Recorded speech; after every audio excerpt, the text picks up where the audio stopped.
Hello there, friend. This is Angelo, back again.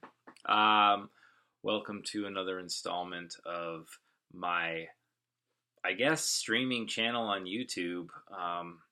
Just kind of getting a feel for all of this, but I feel inspired. I've made a lot of changes in my life over the past few months, and I want to keep it going. And so I want to share with you. And if you're on a journey with your own issues, things you want to resolve, get through, accomplish, if you're in a bad place, um, or if you're in a good place and you want to get to a better place, let's talk about it. Little tea always does the trick for me. Right now, doing a little hibiscus tea with yerba mate, just as a little boost, and some green sencha tea. I'm throwing a little alfalfa, good to clear out the immune issues that we might come in contact with. Some essential antioxidants, and just enjoying a nice little bitter, sweet cup of tea. Anyhow, been inspired watching lots of online videos lately. Stuff from Troy Casey's Certified Health Nut. I really enjoy his videos, to the stuff that's offered on Impact Theory with Tom Milieu. Also learned about a guy through the Certified Health Nut, Troy Casey, named Mike Murphy. And Mike Murphy was very interesting. He's a man who started the Love from Margot Foundation, who was his ex-wife who passed away from breast cancer. Mike Murphy's known mostly for his creation frequency to manifest whatever it is that you want to manifest in your life. And it's pretty impressive stuff. I've been doing a lot with visualizations and manifestations lately. Transcendental meditation, awakening, just mind, spirit, body, heart, chakra, a variety of different things. And I'm really stoked today to find out that I have a new audiobook that came into the library today by Dr. Joe Dispenza. If you haven't heard of Joe Dispenza, he was featured in the movie What the Bleep Do We Know? Had a small little feature of him in that. He's also part of the Hay House Books Foundation, founded by Louise Hay, but there's a lot of great reads on there. People like Deepak Chopra and Marianne Williamson. Just lots of great reads. Stuff to do with mind, body, spirit. A lot of amen. But anywho, feeling really good today after a few days of having really terrible sciatica on my right leg side. I have to learn the integrative balance of how to not overdo things these days, and I have really been overdoing it lately. So I had to take a step back and give myself permission to not be so aggressive with my working out. I am feeling fitter. My diet's been about 90% plant-based, vegan, and working to do meditation every single day, core exercises every single day. And this all started on the 1st of this month with the early morning rise routine. Though today I woke up and went back to sleep to give my body some much needed rest. I've been running on about 5 hours of sleep for the last 3 weeks, and every once in a while your body needs to recuperate.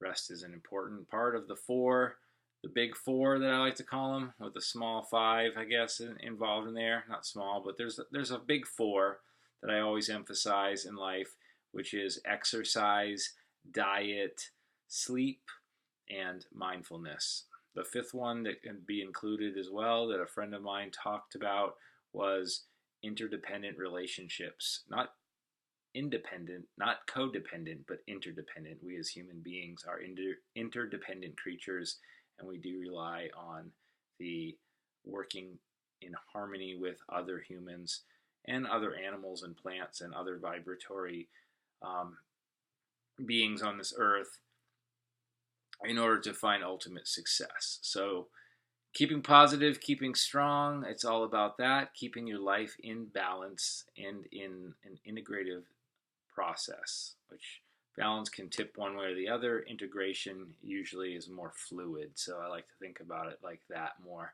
in that type of language.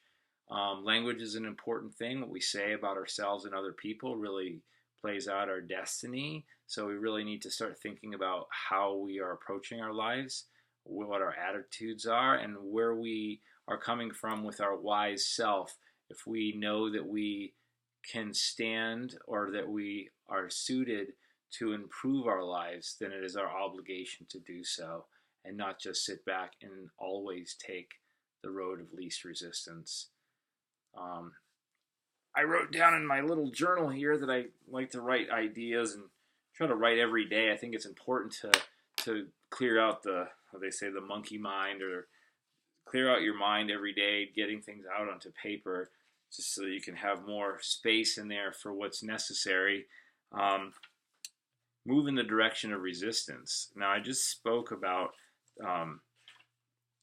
don't always be in a state of resistance, but everything that is true is also untrue. But what I'm saying in this regard is that when you know something is going to be hard, but it's the path to where you need to be going, allow that to be your cue to push in that direction. For example, if I walk outside and I'm thinking, okay, which way am I going to go today? And there's the hill up one way and there's the flat path the other way. And I'm like, I really need to work my legs today. My legs are really needing a little exercise. Well, I could do the flat way or I could do the way of resistance. So why not do the way of resistance? I know it's going to yield better results for me long term. So let's do it. Let's push ourselves and what will pay off the most. And it doesn't just have to be with physical exercise. It can also be mental and spiritual flexing of those muscles as well.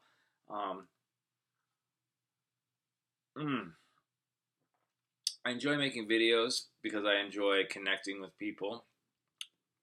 I'm learning a lot, and this is just kind of my test to get off the ground. I'm wearing this shirt, as you can see, Ieso, which is Fuck the Cancer, Stop Cancer, in honor of my cousin Gian Pietro Brigante Savino, who passed away this past week from his battle with cancer. He's inspired me so much by being such a strong and brave and spiritual soul with a great passion for family and friends and community.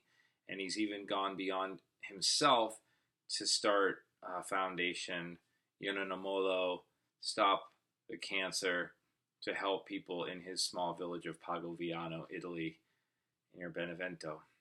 So I dedicate much of my efforts moving forward with physical, mental, and spiritual well-being to my cousin Gian Pietro, who I will always love and treasure. Our time together last year meant the world to me, and going over to Italy to spend time with him and his beautiful family and the community and my larger family of Savino, Iesos, I'm so grateful. And inspiration comes in unique ways. I felt a collective drop in energy and spirit when he left this earth initially. And though I tried to be strong and go from a practical mind of everything is impermanence, I've come to realize that I needed time to grieve and needed time to process the loss of my great cousin, who means so much to me and has inspired me so much, and who gave me this shirt, which I'm wearing today. So, anyways, Gian Pietro, I'm dedicating my efforts forward to you as a cancer survivor, one who has been diagnosed in 2013 with a inoperable malignant brain tumor. I've been through chemotherapy and radiation. Now I'm healing myself through plants. I am going to make it happen. I'm going to live the strongest, most fruitful, and rewarding life possible.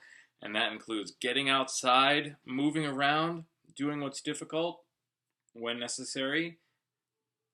And that includes taking cold showers, meditation, mindfulness, visualization, manifestation, journaling, and pruning elements of my life that don't serve me anymore.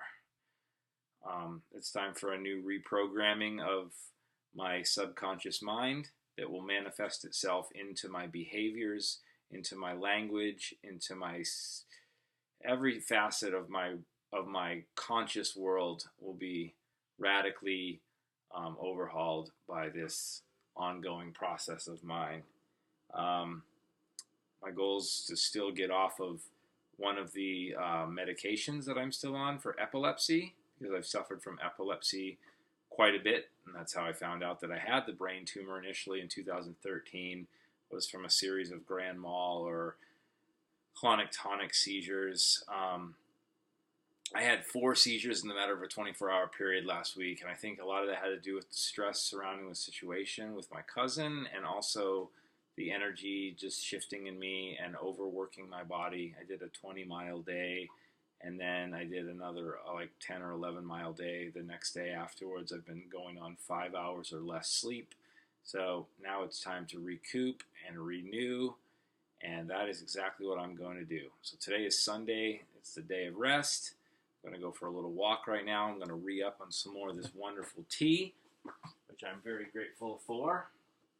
I actually put it into my juice bucket. I like to pour it out.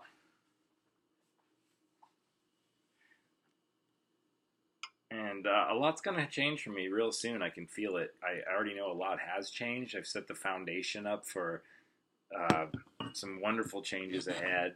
I've cleared my chakras in a sense. I'm still working on that. I'm really getting excited about diving deep into this Joe Dispenza book, You Are the Placebo. I read his most recent book entitled Becoming Supernatural, and I'm just really stoked. I'll be heading back to the East Coast from Portland, Oregon to Maine. My dad lives in near Bangor, Maine, and I'm going to go visit him. And hopefully maybe we'll have some more videos from back there. But for right now, I'm just going to continue to crush it. I'm going to get stronger. I'm going to delete this brain tumor and move on with my life. That's about it. And for now, and I'm glad that you're with me on this journey. And I hope that if you are suffering in a low place, that you know that you can do it and you will do it. Believe in yourself. Easier said than done, perhaps, but you got that fire. Light it up. All right, peace. Thank you. Have a great day, y'all.